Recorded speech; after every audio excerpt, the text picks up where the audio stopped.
Syukur alhamdulillah, summa alhamdulillah.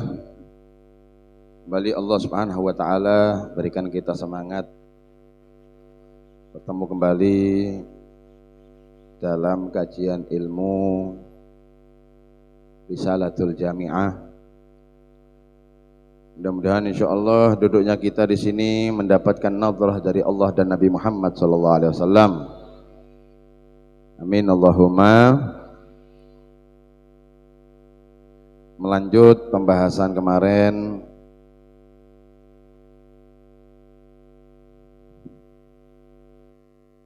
pertemuan terakhir kita membahas tentang arkanul Islam khamsatun. Rukun-rukun Islam niku ada 5. Satu sudah kita bahas, syahadatu an la ilaha illallah wa anna muhammadar rasulullah. Allahumma shalli ala Muhammad. Kemudian yang kedua, rukun Islam yang kedua apa, Beb? Wa iqamus shalah, mendirikan atau menunaikan salat nggih. Sengaja Allah Subhanahu wa taala letakkan salat niki ba'da syahadat. Alasan yang pertama karena memang salat niku Pak kepala di dalam seluruh amal ibadah yang lain.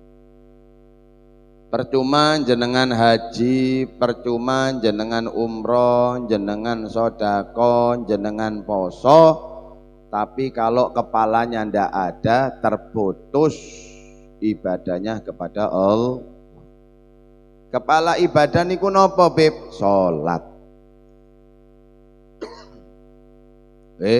Siapa orang yang bagus salatnya, istiqomah salatnya, rajin sembayangi, walaupun posone yo kacar-kacir, nggih. Walaupun zakate yo kadang zakat, kadang sedekah. Walaupun ndak pernah terpanggil menjadi tamu Allah, tetap niki wong insyaallah mlebet suar. Allahumma shalli Muhammad. Oke, oleh karena itu hati-hati terhadap salat. Kata Nabi Muhammad, al-farqu bainana wa bainal musyrikin as-shalah. Perbedaane kita niki Pak wong muslim kalih wong musyrik, wong non Islam niku napa? Salat. Lek sing liyane niku Pak, ngapunten wong non muslim juga ngerjakno. Zakat, sedekah, wah ojo kuwatir lek masalah sedekah kali wong non muslim. Jenengan tahu lah Pak ketok nggih, ketok wong bangun gereja njaluk-njaluk. Dah ono nggih, sing ketok niku napa? Wong Islam. Latullah salamullah. Ya Allah ayo sedekah jariah. Bener ngono Pak, di endi-endi niku. Kadang ono sedekahne gak ono masjite. Repot kali wong Islam nih ya. Lek masalah wong sedekah, wong zakat mereka niku luwih banter. Lho nggih. Urusan sedekah, urusan zakat orang non muslim itu ndak perhitungan, Pak. Makanya untuk pembuatan bangunan gereja, bangunan daripada makbad tempat ibadah mereka ndak pakai minta-minta seperti itu. Kenapa? Karena mereka itu sangat antusias kalau untuk urusan ibadah. Dongki. Masalah puasa, loh, wong non muslim ya poso. Orang non muslim juga puasa. Bahkan puasanya mereka lebih hebat. Jenengan lihat niku Pak, Bu, ten Bali niku Hindu, lek wis kadung poso bukan hanya ndak makan. Ngomong lo gak oleh. Rame lo gak oleh, ngentut lo gak oleh banter. Lengge, posone luar biasa. Memang benar-benar puasa di dalam seluruh aktivitas, bukan hanya makan. Dan itu 24 jam. Masalah puasa, mereka juga puasa. Masalah haji, gak ngenteni wong ahli ibadah. Koruptor saiki lek kepingin melayu toko KPK, yo haji. Lengge. Koruptor sakniki lek kepingin lari dari KPK ben ketokan, wah niki wong Islam umroh. Wong munafik niku ya umroh, orang munafik juga haji. Makanya kata Nabi Muhammad, al-farqu bainana wa bainal musyrikin as-shalah. Perbedaane kula lan panjenengan wong Islam tenanan niki, Islam sejati dengan orang Islam abal-abal atau dengan orang musyrik, orang kafir, niku perbedaannya di mana? Di dalam lek jenengan sholat Pak, berarti jenengan Islam sejati. Orang yang Islam adalah orang yang istiqomah melaksanakan sholat. Lek zakat belum tentu. Kenapa? Non muslim juga zakat. Lek poso belum tentu. Kenapa? Non muslim juga puasa. Lek ibadah haji umroh belum tentu. Wong munafik ya ibadah haji umroh. Tapi lek sembayang gak gampang, Bu. Sembayang niku tanda orang Islam saja. Makanya di dalam hadis Nabi SAW bersabda, Rasulullah SAW bersabda, napa dalam hadis, man tarokas sholah muta'ammidan faqad kafar. Siapa orang yang meninggalkan sholat secara sengaja, kafir, murtad hukumi. Walaupun ikhtilaf bainal ulama, berbeda pendapat ulama, menurut madhab Imam Syafi'i, laukana juhdan, seandainya mengingkari, menyatakan sembahyang ini gak wajib. Sembahyang itu gak wajib, mengingkari kewajiban sholat, lu niki baru kafir menurut madhab Imam Syafi'i. Seandainya males, laukana kaslan, males, nopo kowe gak sembahyang, males beb, lan niki gak kafir, Bu. Menurut madhab Imam Syafi'i, ini ndak kafir, ndak murtad, tapi minal kabair, melaksanakan dosa besar. Menurut madhab Imam Ahmad bin Hambal, siji malih, ulama niku berbeda pendapat sesuai dengan idroknya, sesuai dengan ijtihadnya masing-masing.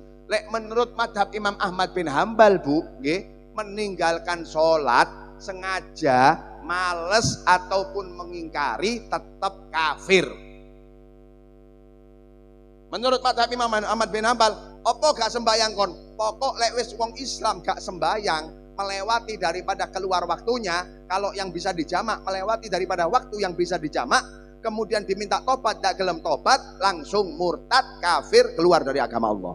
Walaupun malas. Wah, untung Imam Syafi'i Indonesia niki Pak, untung mayoritas Imam Syafi'i. Lho nggih, untung NU niki madhab niku madhab Imam Syafi'i. Kenapa? Seandainya kita bermadhab Imam Ahmad bin Hambal, ya wakeh kata wong Indonesia niki keluar dari agama Allah Subhanahu.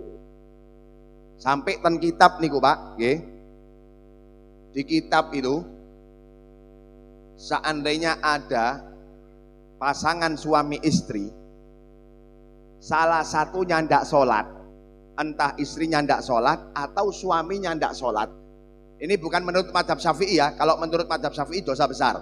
Menurut madhab Imam Ahmad bin Hambal langsung fasakh, pernikahannya ini rusak. Kalau sampai menjalin hubungan niki zino dadine.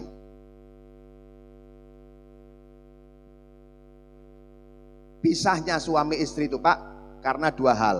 Yang pertama cerai. Oke? Yang pertama cerai. Cerai itu sah terjadi kalau diucapkan dari lisan suami. Bu, jenengan gak seneng kali bojone jenengan, wis enek gak tahu dibelanjani, akhirnya jenengan muring-muring, wis Pak kowe tak cerai, wis Pak kowe tak firok, wis Pak kowe tak talak, wis Pak. Wah, ya paham? Bu, jenengan ngomong cerai ping 1000 nggih, sampai ndower cangkeme jenengan tetap gak sah. Kenapa? Karena perceraian itu sah kalau diucapkan dari lisan laki-laki.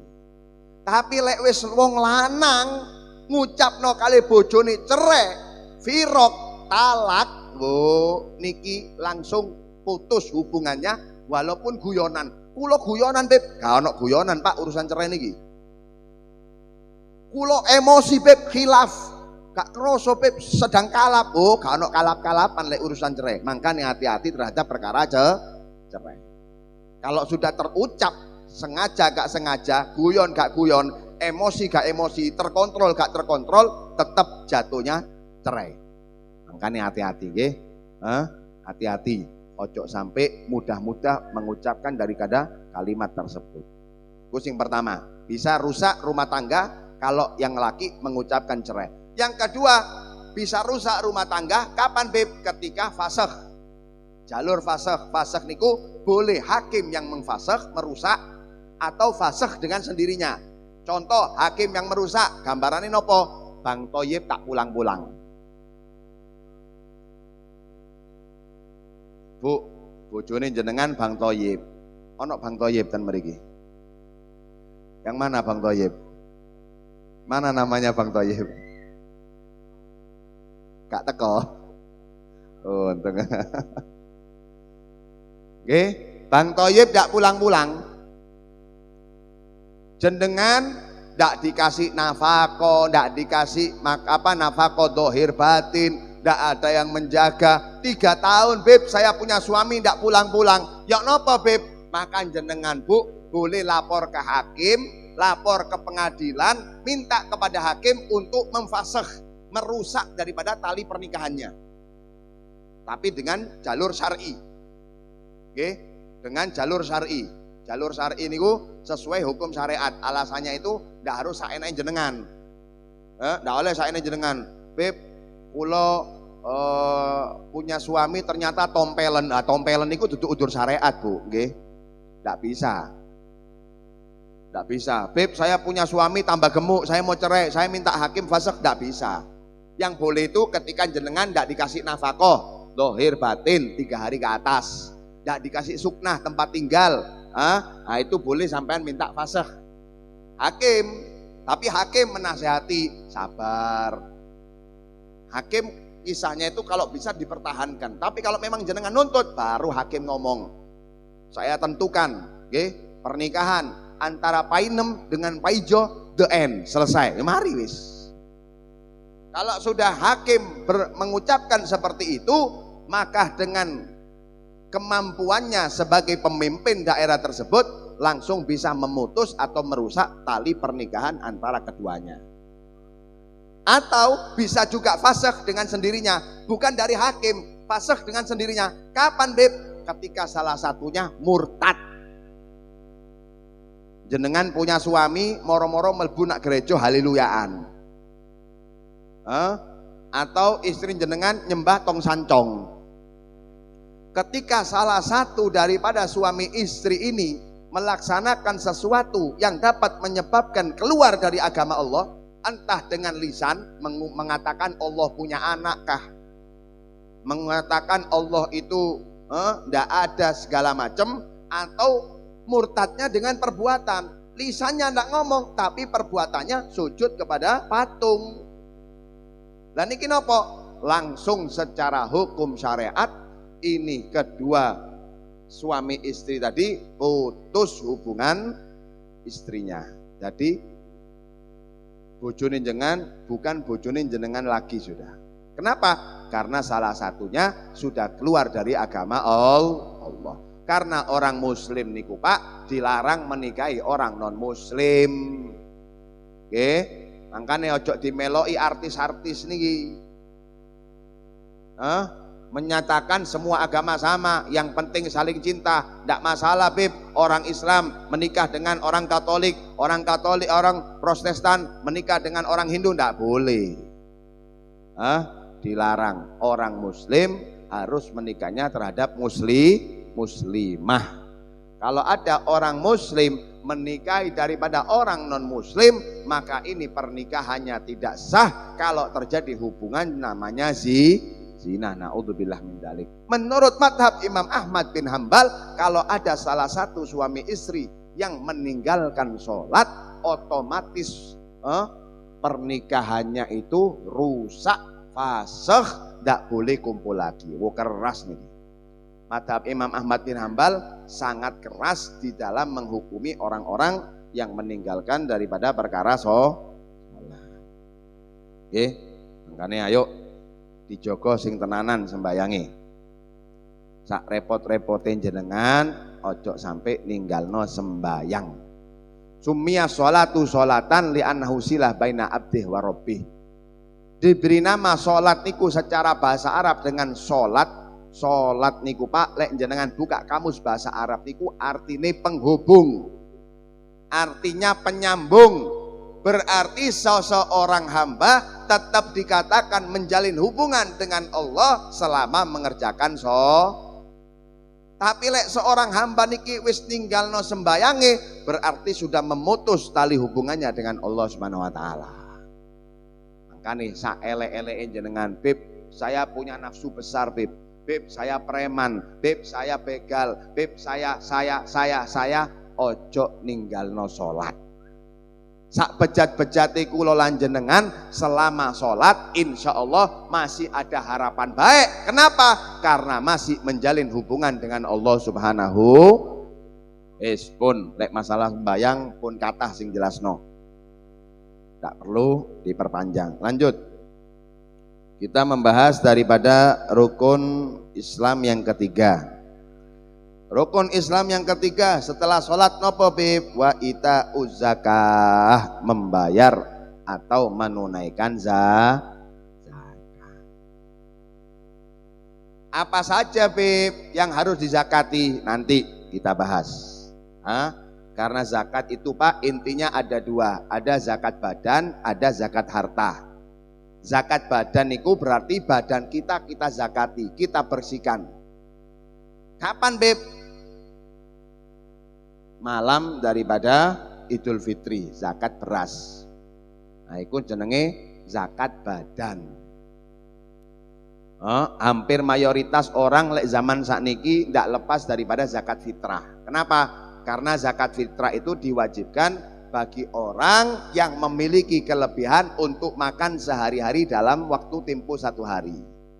Oke, jenengan, Beb, saya orang fakir, miskin, tapi jenengan punya di rumah beras 20 kilo. Mosok sak dino 20 kilo jenengan tekno, kan gak mungkin. Orang hidup makan sehari itu paling butuh cuma 1 kilo, kan gitu. Atau anggaplah sak kata-kata nih jenengan mangan ya 2 kilo niku paling akeh wis, gak mungkin.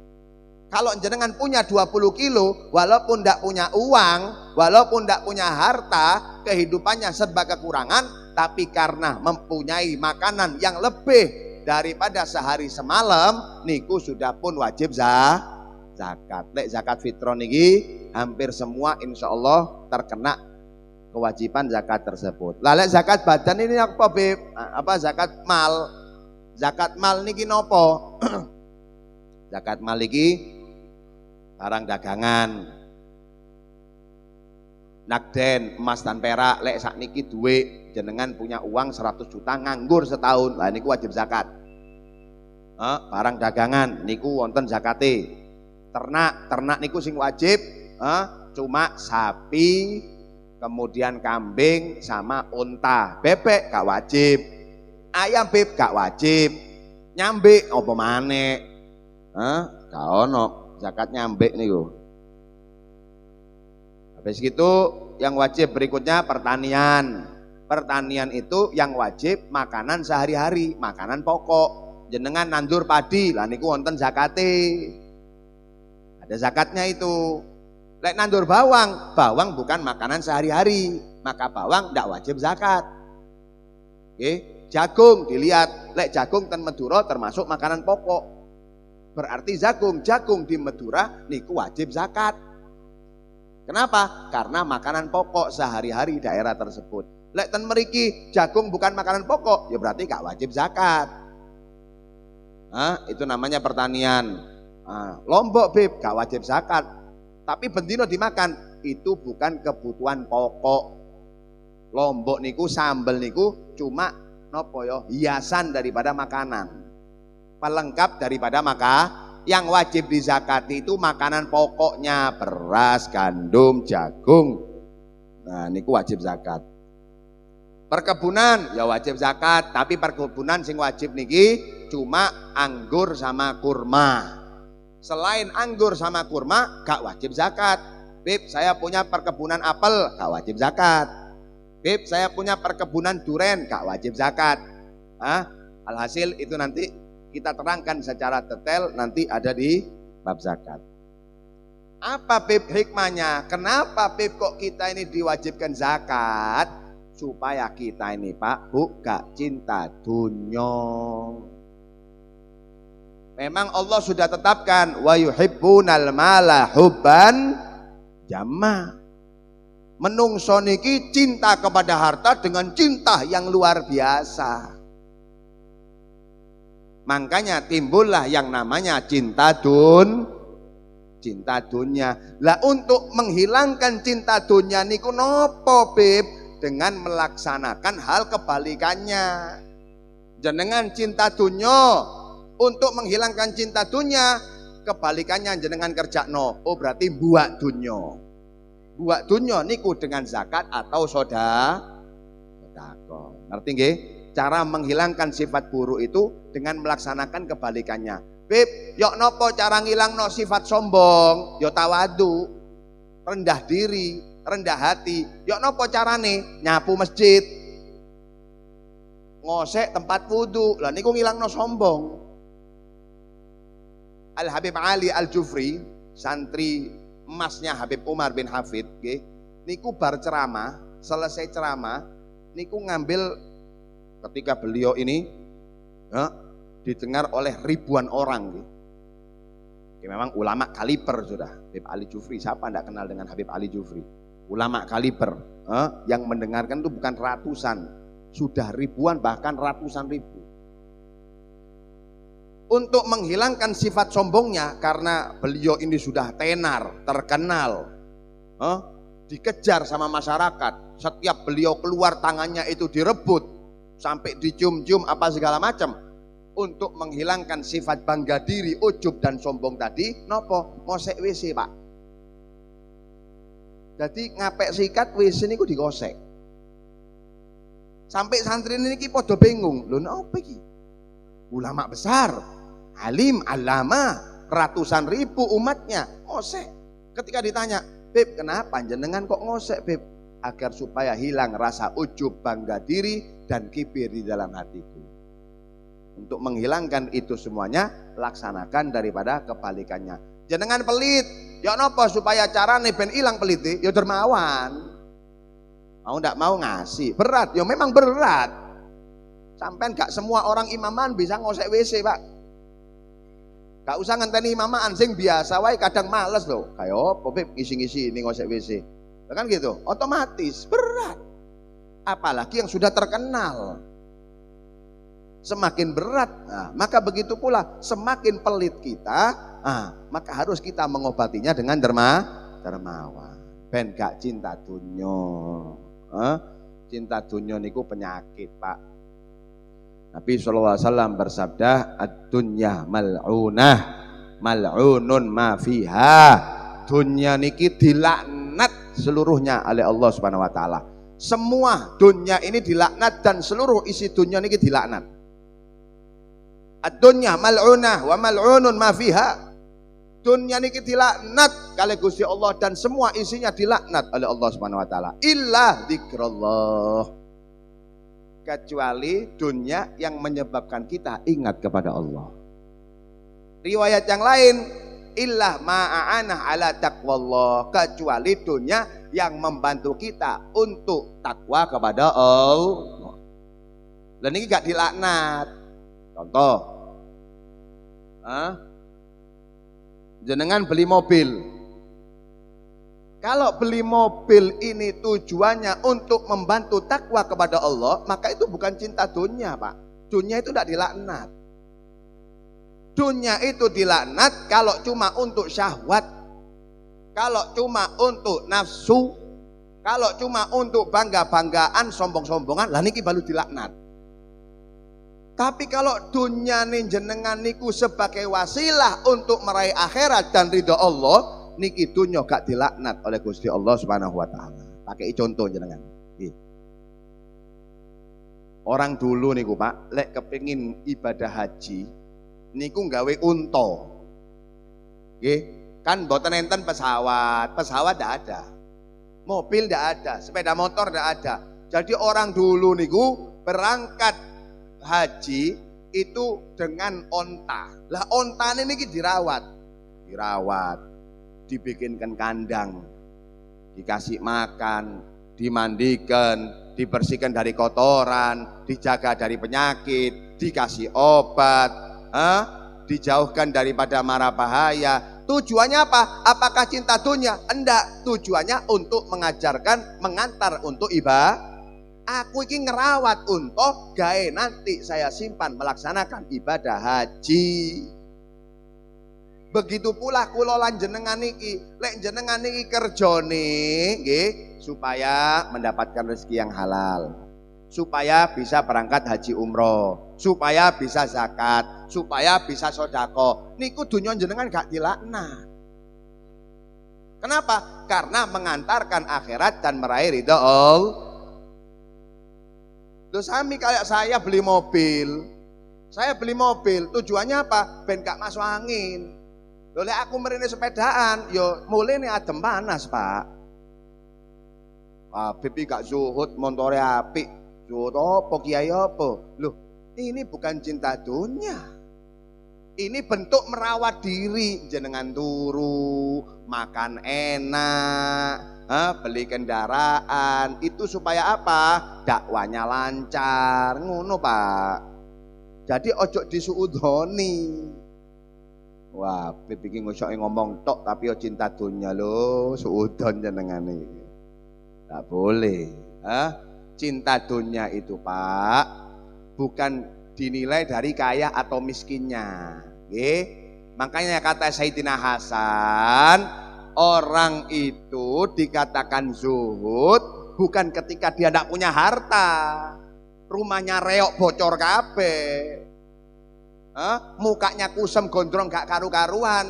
Ini namanya bukan zuhud, ini kempro. Baju compang-camping, niki zuhud loh, belum tentu. Zuhud itu bukan seperti itu, Pak. Bukan kemudian pakaiannya suwek-suwek, gak tahu atus, kelambine motone yo keteen, niki zuhud gak cinta dunya, kelambine sarungi saulan yo iki tok, iki zuhud. Bukan, iku kempro. Zuhud itu, Pak, nggih, menjadikan dunia itu di tangan, bukan di hati. Loh niki lho zuhud. Dunianya itu cuma di tangan, bukan di hati. Makanya ketika sahabat ditanya oleh Rasulullah, "Kaifa asbahtum?" Bagaimana keadaan kalian pagi ini? Apa kata sahabat? "Ya Rasulullah, hari ini emas dan batu nilainya sama di hatiku." Lah niki zuhud. Emas sama batu nilainya sama di hatiku. Lah ini baru zuhud. Kadang maaf Pak, orang yang ndak punya tapi pikirannya dunya tok. Salat mikiri dunya, kepingin tuku iki ya Allah. Lah, padahal gak duwe. Miskin omahe bocor kabeh. Apakah ini zuhud? Enggak. Kenapa? Karena di dalam hatinya tertanam cinta dunia. Walaupun sembahyang eling dunya, ngaji eling dunya, ten majlis eling dunya. Lho niki baru pecinta harta, pecinta dunia ya ini. Ada orang kaya raya, rumahnya mewah, mobilnya bagus, tapi ketika sholat khusyuk nangis. Ini nandakan dunia tidak ada di hatinya. Al Habib Husin bin Syekh Abu Bakar bin Salim, nih penting. Habib Husin bin Syekh Abu Bakar bin Salim, niki wong zuhud tapi kaya raya, Pak. Beliau ini kaya raya luar biasa. Sampai ditegur, "Beb, jenengan niki makrufe zuhud tapi kok sugih. Montore yo apik, omane yo mewah." Apa jawab beliau? Seandainya Allah ambil seluruh hartaku, rumah, kendaraan, kapal, semuanya diambil oleh Allah sekaligus kontan, sedikit pun tidak membuat aku kecewa, sedikit pun tidak membuat aku sedih. Kenapa? Dunia tidak di hatiku. Seandainya diapik kabeh kali Gusti Allah, nggih, wis sedikit pun tidak membuat aku sedih. Lah kalau kita kan enggak, 100.000 hilang kepikiran sak minggu, padahal hilangnya 100.000. Lho niki dunyane diapik kabeh kali Gusti Allah, belas gak membuat aku sumpek, gak membuat aku sedih, gak membuat aku kecewa, gak membuat aku ngerusulo di sisi Allah Subhanahu wa taala. Niki zuhud. Tetap gak percaya, Bu? Alah, ngomong ya iso. Kata beliau, loh saya ini tidak ngejar dunia, justru dunia yang ngejar saya. Dunia yang ngejar saya, gak percaya, enggak gak percaya, kabeh iso ngomong beboyo. Gak percaya? Yuk. Itu kurma Yaman, oke? Kurma Yaman kumpulkan, masukkan semua di kapal. Masukkan semua di kapal. Kirim kemana? Ke Irak. Irak itu Pak, tempat kurma terbaik. Jadi kualitas kurma terbaik itu ada di Irak. Semua kurma super itu adanya di Irak. Sedangkan kurma Yaman niku kurma yo ngapunten gak sipir api, rodok pahit. Kalau dibanding sama kurma Madinah, kurma Irak yo bedo. Sami kali jenengan niki nggih ngirim apel ten Malang, yo gak payu. Ayo apel Bojonegoro wis mengkeret-mengkeret lho Bu. Didol apel Malang yang super, apel Batu sing seger, ya gak payu, apel jenengan. Secara akal nggih gak bakal laku, tapi untuk membuktikan ucapan beliau wis gak apa-apa kiriman. Sak truk full. Akhirnya dikirim sampai di Baghdad. Sampai di Baghdad didol. Ya benar Pak, gak payu. Kenapa? Memang kurmanya tidak seberapa bagus dibandingkan kurma Baghdad. Yang lainnya laku-laku, niki sak minggu, 2 minggu, 3 minggu, sampai sebulan tidak laku belas. Siji loh, sak kilo loh gak laku. Akhirnya membuktikan apa maksudnya Habib ngirim. Singkat cerita, akhirnya Allah kasih penyakit. Allah kasih penyakit Baghdad. Yang mana penyakit itu tidak bisa sembuh kecuali dengan kurma Yaman. Jadi paitin niku sing garak obat. Penyakit ini, wabah ini di Irak tidak bisa sembuh kecuali dengan kurma Yaman. Lah ten Irak gak ono sing dodolan kurma Yaman kecuali dodolane Habib Husin bin Syekh Abu Bakar.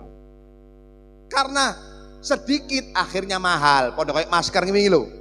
Masker 300 ripis 300 rupiah zaman corona munggah Bu. Kenapa? Karena peminatnya banyak, stoknya sedikit.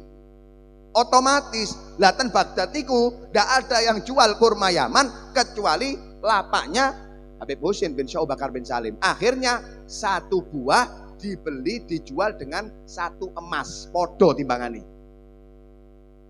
1 kurma dijual dengan 1 gram emas. Timbangannya sama.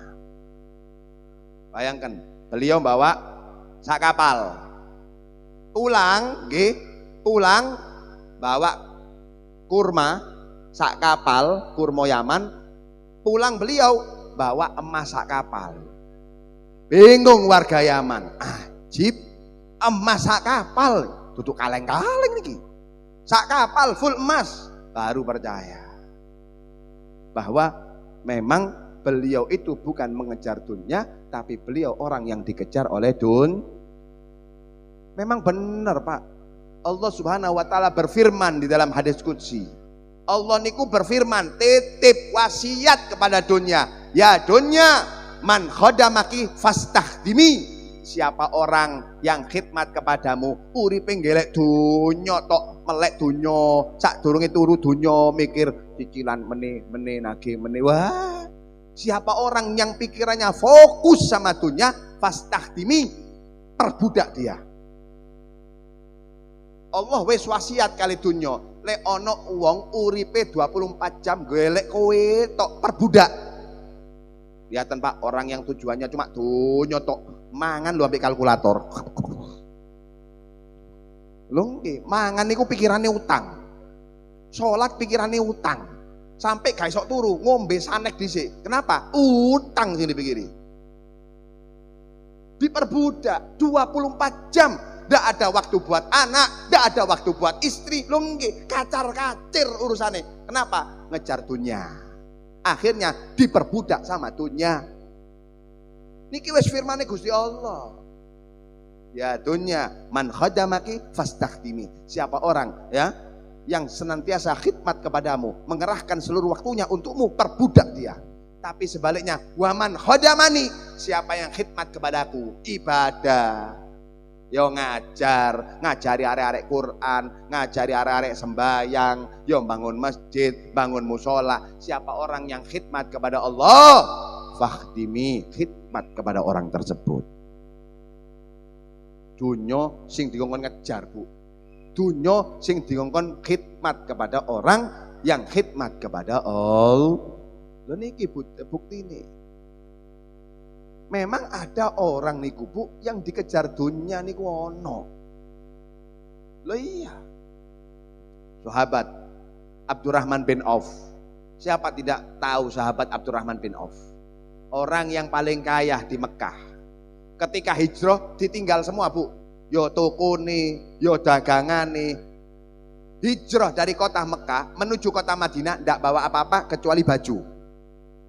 Bertemu dengan kaum Ansor. Dikasih cuma lapak cilik, dikasih cuma kios kecil, tapi dikembang-kembangkan tetap menjadi orang yang paling kaya di Madinah. Tidak bisa, memang sudah apa ya? Allah takdirkan dia kaya. Jadi dunia yang ngejar dia, sampai beliau niki sumpek ya opo carane buat duit nih ya. Lek kula lan jenengan sibuk ya lek duit. Lek ini gak sahabat Abdurrahman bin Auf sumpek kepingin buat duit. Sampai singkat cerita akhirnya Madinah niku gagal panen. Karena ditinggal perang waktu itu, gak dirawat, gak dipupui, gak disirami, pulang semua hasil panennya ini rusak. Wah, kesempatan. Abdurrahman bin Auf nih kesempatan. Ya wis, tepak nih wis. Iki waktu ini buat duit. Akhirnya sahabat Abdurrahman bin Auf ngomong kali sahabat, sahabat panenan. Ojo gak dipanen, panenan gawa nak gudang. Saya beli dengan harga normal. Seneng sahabat. Alhamdulillah gak rugi wis. Walaupun kurmanya rusak tapi dibeli embuh gaya apa Abdurrahman niki sembuh gak ngerti. Sing penting dituku daganganku laku, dipanen. Berbondong-bondong 1 ton. Setengah kuintal. Wah, berbondong-bondong ditumpuk di gudangnya Abdurrahman bin Auf. Dibeli 1 kilo 50.000, kon berapa kilo? 1 ton, dibeli semuanya. Entek 5 miliar. Habis 5 miliar untuk membeli semua hasil panen daripada orang yang nandur gagal panen daripada warga Madinah. Singkat cerita, selang 1 bulan, negeri Yaman kena musibah, kena wabah. Ini kitab Hayatus Sahabah. Kena wabah yang tidak bisa sembuh kecuali dengan kurma Madinah bosok. Jadi berbondong-bondong orang Yaman datang ke kota Mekah cari kurma bosok. Loh ya bingung. Ono kurma bosok. Biasanya orang cari kurma bagus. Ini ndak, cari kurma bosok. Ada kurma bosok? Ndak ada. Kita punya kurma kualitas bagus semua. Kang Gelek kurma bagus saya. Saya cari kurma bosok. Kurma Ajwa Madinah yang bosok. Bingung. Kalaupun ada, mungkin Abdurrahman bin Auf masih nimbun barang ada di gudangnya. Yang punya sahabat Abdurrahman bin Auf didatangi. Assalamualaikum. Benar kamu Abdurrahman bin Auf? Loh nggih. Kenapa? Saya mau cari kurma bosok. Buat apa? Nggih, saya punya di tempat saya ini terkena wabah musibah penyakit yang tidak bisa sembuh karena kurma bosok. Saya siap beli dengan harga 3 kali lipat. Jadi 1 kilo nih 50.000, bosok emang dibeli sama orang Yaman 1 kilo 150.000. Hasil semua jual daripada warga Madinah dibeli Abdurrahman bin Auf 5 miliar, pulang untung berapa? 15 miliar, 3 kali lipat. Masalah Muhammad. Lebih ditakdir soge, Bu. Tidak bisa. Di kitab juga dikatakan ada satu pedagang mumet ambil urusannya. Jadi pedagang kain ini diekspor. Suwe-suwe mumet, terus ngelundas. Kenapa? Urusannya nagih, datang tamu, kadang namanya orang dulu Bu, perjalanan jauh kan, kadang tengah malam digedor, hitung-hitungan barang, ngambil barang, terus seperti itu dia terganggu risih. Akhirnya dibuat duit niki disodakokno kae bangun masjid, bangun musola, bangun pesantren, gak entek-entek, tetep tambah nambah. Akhirnya bingung dia. Pas ngopi kali koncone ini ngomong, aku ki sumpek kali dunya ini. Ya apa carane yo ben gak ketemu tagihan. Ya apa carane yo kon gak keping ketemu tagihan, ya mlebu penjara. Koncone ngomong guyonan, Bu. Temennya ngomong guyonan, ente gak kepingin ketemu orang, masuk penjara ente. Temene nyiriusi. Menene sembayang Jumat. Iya temenan yo. Aku lek mlebu penjara gak urusan ambek wong-wong iki yo. Bingung dia, ya apa caranya masuk penjara ini ya, mikir. Kebetulan depannya ada sultan, presiden. Presiden sholat di sof pertama. Dijaga sama al-gujunya ajudannya. Oh, aku lek ngeplak ndase sultan iki pasti mlebu penjara. Oh, nggih tepak wis. Langsung ngadeg. Niki sembahyang Jumat, Pak. Ngadeg tempiling. Sultannya ini tempiling, pak, mati kowe kapok. Miring sampai igalnya itu jatuh. Igalnya itu imamannya itu jatuh. Plak. Wah, al-gujune sudah berdiri semua. Kurang ajar, tangkap. Tangkap sudah. Ketika ini sultan ini bangun, melihat ternyata di igalnya ada kalajengking. Langsung ngomong kali penjaganya, bodyguardnya, ojo dicekel, iki orang niat baik. Ini orang niat nolong saya ini, jangan ditangkap. Ini orang niat nolong itu loh, dia niat menyelamatkan saya dari kalajengking. Ini orang tujuannya baik, jangan ditangkap. Ambil emas 1 peti, kasihkan ke dia. Nggih, wong niku nggih kepingin apa jenenge? Masuk penjara supaya lepas dari dunia, lah kok tambah dateng dunianya. Makanya jenengan le ono Pak Camat keplaken ndase.